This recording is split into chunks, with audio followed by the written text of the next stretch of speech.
Hi guys! Welcome to my vlog.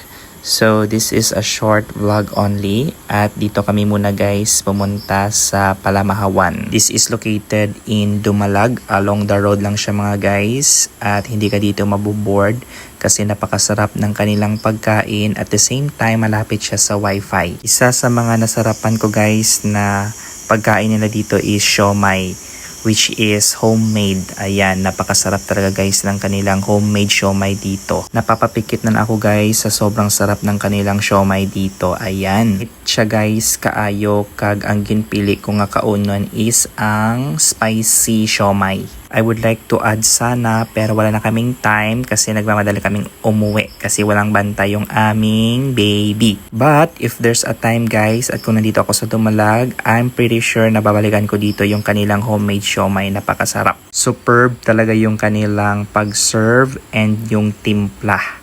Apakasarap mga guys. At sakto lang yung kanyang kahang or yung kanyang guys, yung spicy ng siomai nila. So if I'm going to rate guys their siomai, 10 out of 10. Diba? Alright guys, that's all for my short vlog. At dito na lang muna tayo. So uubusin ko tong aking siomai pa na natitira. Bye guys and see you on my next vlog.